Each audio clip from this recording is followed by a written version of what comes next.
প্রিয় দর্শক, আসসালামু আলাইকুম। দর্শক, আপনাদের প্রীতি ও শুভেচ্ছা জানিয়ে শুরু করছি আমাদের আজকের প্রতিবেদন। তো দর্শক, দেখতেই পাচ্ছেন আমাদের সামনে এক আপু দাঁড়িয়ে আছে। আমরা তার জীবনের গল্পটা শুনবো, জানবো আপু কেন আমাদের ইউটিউবের মাঝে আসলেন, তিনি কি বলতে চান। আপু আসসালামু আলাইকুম। ওয়ালাইকুম সালাম। আপু কেমন আছেন? ভালো। আপুর নাম কি? মিষ্টি। মাশাআল্লাহ, দেখতে তো খুব মিষ্টি, একদম ইয়াং জেনারেশনের মেয়ে। চুলমুল একদম কালার করে আসছেন। তো বৃষ্টি না?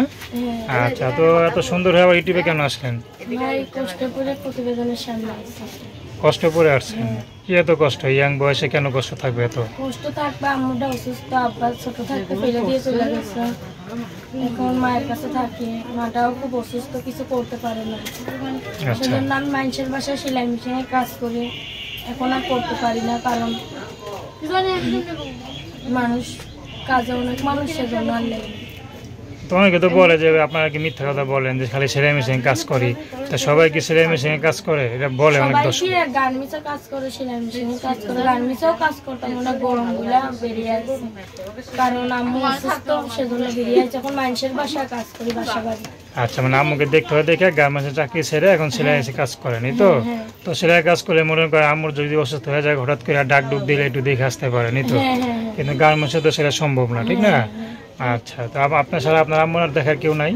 না, একটা ছোট ভাই আছে। শুধু একটা ছোট ভাই আছে। আচ্ছা, ভাই কি করে?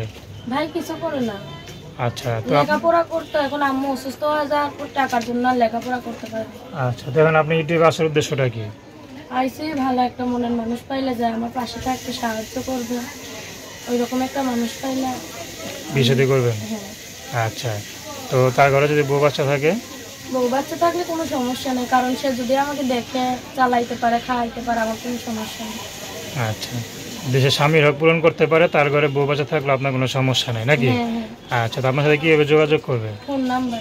দর্শক, আপনারা যদি আপুরের সাথে যোগাযোগ করতে চান তার নাম্বারটা 01327873881। তো দর্শক, প্রেম ভালোবাসা সাহায্য সহযোগিতা বিয়ে সাথে করা একান্ত আমাদের ব্যক্তিগত ব্যাপার। তো আসুন আমরা 5 ওয়াক্ত নামাজ পড়ি, সর্বদা দেশের সেবা করি। আসসালামু আলাইকুম।